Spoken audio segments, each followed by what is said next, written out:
Iki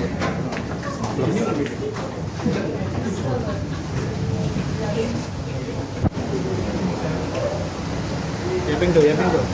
matamu ya ini duduk. Mari batin. Iya, bicara.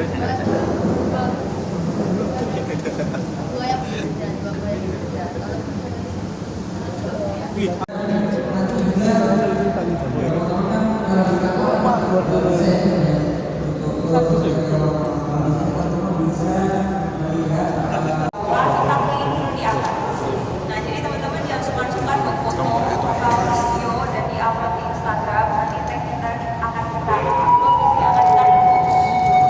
Nah, tadi sudah belajar banyak tentang ekonomi, biar agak fresh, kita belajar tentang arsitektur dan juga numismatik. Jadi, kalau misalnya teman-teman perhatikan di gedung The Jawas Bank ini, nah, ini tuh agak mirip gereja ya sebetulnya ya. Jadi, karena memang arsiteknya dulu itu tidak hanya membangun bank, dia juga membangun sekolah dan juga gereja. Nah, kenapa aku bilang mirip gereja? Karena di sini ada kaca patri, coba teman-teman lihat ke atas. Nah, kaca patri ini atau starlight ini digunakan untuk pencahayaan utama pada saat gedung di Jawas Bank itu dulu beroperasi.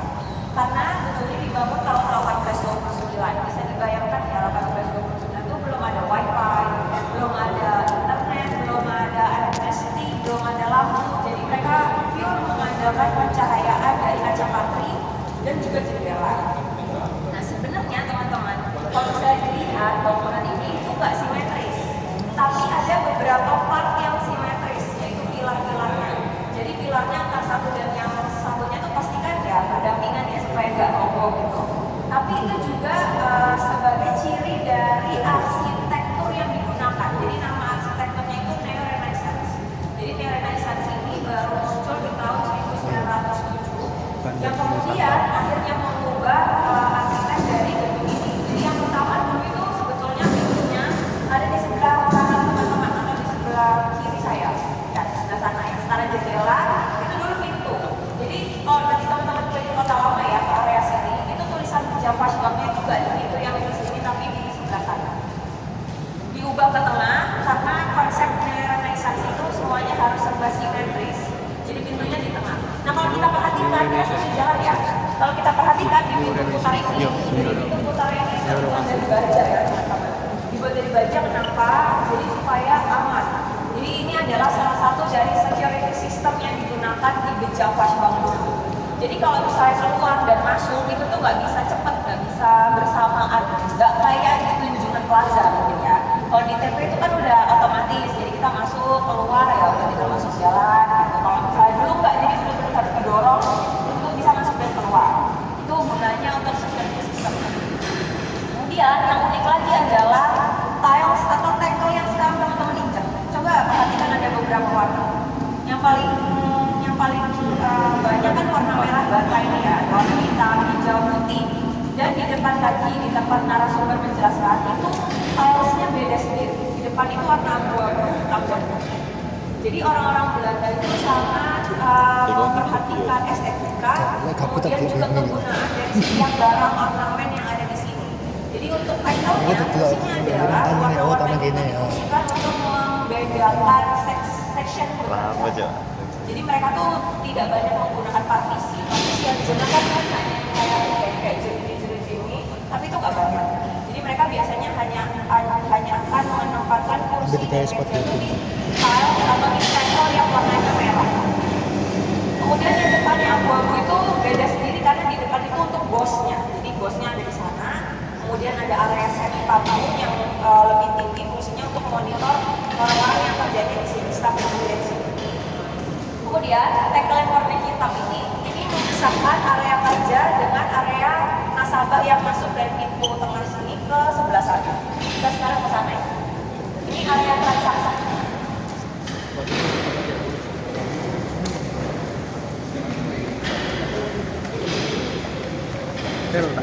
Iki mek gawe iki lewatan tok ireng iki mek gawe.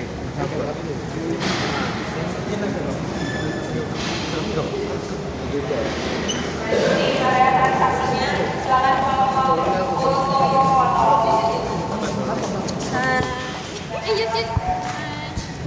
Biasa, ini fansku kabeh iki, iki fans kabeh. Saya temunya juga. Kalau misalnya teman-teman setiap film biasanya ada tuh bilik pengakuan dosa ya. Bilik pengakuan dosa kalau istilahnya ini lebih mirip cages atau kandang. Jadi sama seperti kandang. Kandang itu kan dibuat supaya aman hewannya nggak keluar. Nah ini juga gitu. Jadi ada 10 bilik dengan pintu. Meskipun sekarang pintunya cuma sisa berapa nih? 4 ya. Cuma sisa 4. Jadi dulu tuh ada bilik dan pintu yang fungsinya. Jadi di sini itu khusus untuk nasabah. Jadi nasabahnya masuk ke dalam. Nanti mereka dibekali dengan kunci. Jadi mereka masuk, udah terus dikunci sendiri gitu ya dari dalam supaya aman. Jadi nanti mereka akan stop uang atau tarik uang ke staf yang kerjanya di sana, kasir yang kerja di sana. Jadi supaya lagi-lagi supaya aman. Jadi benar-benar tertutup antar satu sama lain gitu ya. Memang mirip kandang ya kalau menurut kita. Mungkin ada yang mau foto dulu sebelum kita ke bawah. Silakan ya.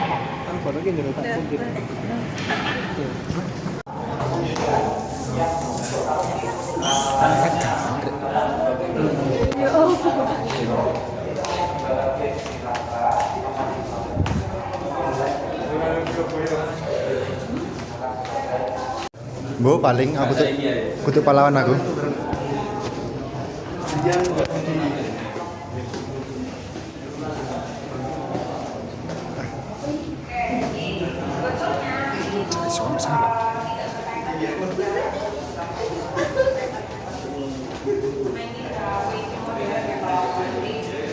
Mesin yang udah ada di tahun 2000-an. Nah, mesin-mesin di sini itu bukan berarti tidak memiliki cerita ya. Meskipun fungsinya sudah nggak ada karena sudah tidak bisa difungsikan. Ada beberapa mesin yang besar-besar di luar sebelum nanti kita ke dalam. Ini mesinnya itu difungsikan untuk menghancurkan uang. Jadi Bank Indonesia itu kan tadi yang sudah dijelaskan ya ke bank sentralan macam-macam gitu. Kita tuh mengedarkan uang, tapi tidak mencetak uang. Selain mengedarkan, kita juga berhak menghancurkan uang. Nah, uang-uang yang dihancurkan itu biasanya disebut UTLE, uang tidak layak edar. Nah, kalau misalnya uang yang layak edar kan disebutnya ULE atau uang baru gitu ya. Nah, uang-uang yang tidak layak edar itu kemudian nanti akan dihancurkan dan akan menjadi serpihan-serpihan seperti ini ya. Nanti uangnya kemana? Ya either itu dibakar atau dibuang ke TPA. Caranya seperti apa? Jadi salah satunya itu dengan mesin seperti ini. Jadi mesin ini kalau bisa kita lihat kan kayak bening aja gitu ya. Sebetulnya kalau misalnya teman-teman bisa bayangin ada bukan uang yang jelek gitu ya. Biasanya uang yang jelek itu diambil sama Bank Indonesia itu dari Pulau 3T. Pulau 3T ya teman-teman. Jadi yang memang uang-uangnya tuh dekat-dekat perbatasan tuh kan biasanya uangnya udah jelek. Nggak kayak kita nih kalau di Jawa tuh kan banyak tuh uang-uang baru yang biasanya seringkali muncul di tahun baru, Natal ataupun Idul Fitri gitu ya. Kalau misalnya teman-teman atau saudara-saudara kita yang ada di Pulau 3T itu mereka tidak mudah untuk mendapatkan uang baru. Maka dari itu Bank Indonesia itu melakukan ekspedisi rupiah. Nah, melalui ekspedisi rupiah inilah akhirnya kita bisa mengambil uang-uang yang sudah tidak layak tadi untuk dihancurkan. Nah, di sebelah sana itu juga ada penghancur uang dan mesin penghitung uang. Di dalam nanti teman-teman bisa eksplor mesin-mesin lain yang digunakan oleh Bank Indonesia. Jadi silakan kalau mau masuk ke dalam boleh. Nanti kalau ada yang kepo dan mau ditanyakan bisa langsung tanyakan. Silakan, saya masuk ke dalam sebelum nanti kita ke berangkas uang.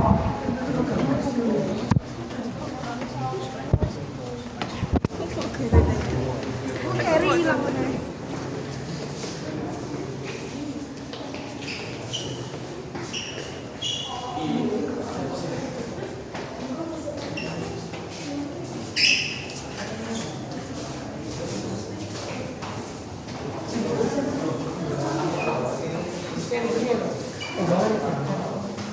Ngawur.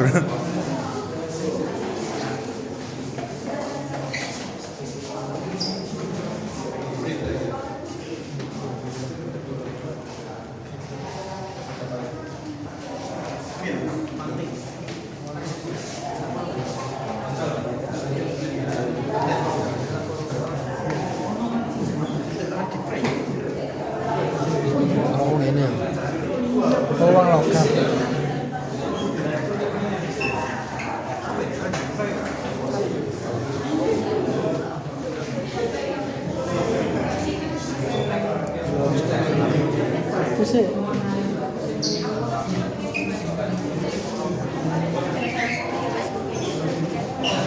Ah, YouTube iki, YouTube iki. YouTube iki. Kita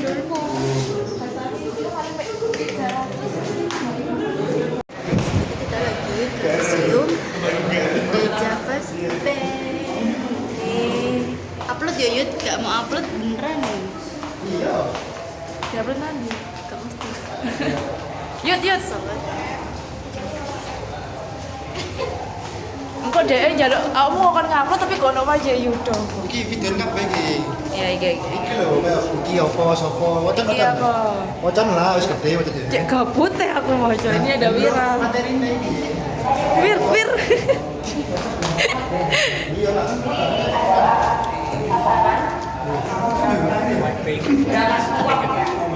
Gimana uangnya? Uangnya sudah tidak ada.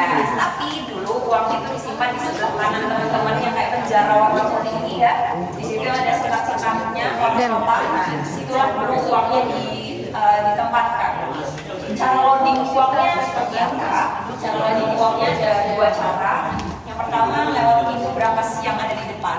Secure supaya lebih aman. Biasanya untuk memasukkan uang itu lewat balik-balik yang ada di belakang itu, yang pintu kecil, yang lebih kecil. Bisa kelihatan ya di belakang situ. Nah, cara memasukkan uangnya itu dari situ. Karena di situ nanti tersambung di lorong kaca yang ada di samping kanan kiri dan kanan dari belakang sini. Jadi kaca-kacanya itu ya teman-teman, nanti kita masih lihat satu. Kaca-kacanya itu fungsinya kayak spion. Jadi kalau misalnya saya masuk ke tengah, itu bisa terlihat dari kanan dan kiri tanpa harus kita ikutin gitu orang yang akan taruh uang. Karena kan belum ada CCTV. Jadi Belanda itu sangat amat perfection. Itu apa iki? Itu apa iki? Cek asli mas. Fungsi orang. Itu siapa iku? Wis sangar ya, penyimpan sejarah. Sekarang teman-teman bisa lihat beberapa numismatik yang bukan spesifik. Jadi kalau misalnya mau lihat spesimen asli, bisa hubungi Bank Indonesia Jakarta. Barangkali nanti stadionnya sekarang sini ke Jakarta kan. Jadi kalau sebelum ke Jakarta, Kak Isi kasih info terkait sejarah numismatik. Jadi yang pertama, dulu kita sebelum menggunakan uang kartal yang bentuknya kertas, kita juga sudah menggunakan uang kartal dari sini. Nanti di sini teman-teman bisa lihat ada uang gulden. Kemudian di tahun 1942 pada saat Perang Dunia Kedua, Java Bank ini sempat ganti nama jadi Nako Paihasugi. Ya, iki jenenge ruang rahasia. Wong tertentu sing mlebu iki. Tak sembarangan wong. VIP. Iyalah, gak iso iki lho. Kan kocoke. Nanti iki. Andi iki. Bos ini kecil boleh tak? Oh iki jopo iki kok di penjara ngene ya, Bro? Waduh, penjara iki. Weh, ya iki apa iki? Kasih gitu. Iki ono duwe iki. Sik, meneng-meneng ae. Cok kabur cok. Gak iso, Cok. Kaburin, Cok. Terus ini iki. Terus kita wis. Ya, itulah kenapa BNI ini dikenal sebagai bank tertua di Indonesia. Di tahun 1950 pada saat itu kan terjadi inflasi besar ya. Jadi inflasi besar ini diakibatkan karena pada saat itu Belanda tuh balik lagi ke Indonesia. Lu tuh belum merdeka gitu. Jadi lu harus pakai uang gua lagi nih, gitu ya, kasarannya seperti itu. Jadi ada 3 mata uang yang berbeda. Ada uang gulden, ada uang nica, karena pada saat itu Belanda datang ke Indonesia tuh bersama dengan Inggris. Kemudian juga uang ori. Jadi ada 3 mata uang yang beredar. Nah, bingung kan, orang Indonesia bingung nih, gimana harus pakai yang mana gitu ya. Jadi pada saat itu gubernur pertama Bank Indonesia yang juga sebagai penjabat pada Java Bank pertama yang asli Indonesia ya, Pak Syafruddin Prawira Negara, itu mengeluarkan kebijakan namanya kebijakan gunting Syafruddin. Nanti kita bisa lihat contoh-contoh uangnya digunting di sini dan di sebelah sana juga ada. Jadi caranya gimana sih? Jadi uangnya itu kalau sekarang kalau kita gunting uang kan bisa dipenjara. Kalau dulu enggak, jadi memang kita disuruh nih gunting uang, nanti yang sebelah kanan itu ditukar dengan surat obligasi, yang sebelah kiri masih bisa kita gunakan. Jadi itulah caranya Pak Syafruddin Prawira Negara menekan inflasi. Dengan cara itu, kemudian Pak Syafruddin Prawira Negara dinobatkan sebagai pahlawan nasional Indonesia, gitu ya. Mungkin teman-teman bingung nih, itu gunting Syafruddin itu maksudnya apa? Pak Syafruddin bawa gunting apa gimana pada saat menjabat gitu ya? Jadi memang uangnya itu betulan digunting. Ya. Beda kondisinya dengan sekarang ya teman-teman. Pasti kalau sekarang kita lebih lebih digital lah cara untuk solve menekan inflasi ya. Kemudian setelah berhasil ditekan inflasi, 3 tahun setelahnya ada polemik untuk membuat bank sentral sendiri. Jadi pilihannya ada 2, ada BNI atau di Javash Bank yang kita beli sahamnya dan kita ganti menjadi Bank Indonesia. Nah sebetulnya di tahun itu orang-orang Indonesia tuh karena ya kita masih benci ya sama orang-orang Belanda gitu. Jadi udahlah kita jadiin aja BNI jadi bank sentral. Tapi sayangnya modalnya tuh terlalu dikit untuk diubah menjadi bank sentral. Akhirnya di Javash Bank ini dibeli sahamnya 97% di Amsterdam pada saat itu. Pada 1 Juli 1993 barulah di Javash Bank resmi diindonesianisasi menjadi Bank Indonesia. Baru muncul uang rupiah. Nah, uang rupiah pertama yang dikeluarkan salah satunya adalah uang dengan gambar Kartini yang ada di belakang sana. Jadi teman-teman bisa cek ya. Jadi begitulah cerita gimana perjalanan panjang sebelum menjadi Bank Indonesia. Jadi memang tidak mudah sebenarnya prosesnya. Teman-teman mungkin bisa explore, bisa keliling dulu 5 atau 7 menit baru kita nanti pindah ke kasaran lainnya.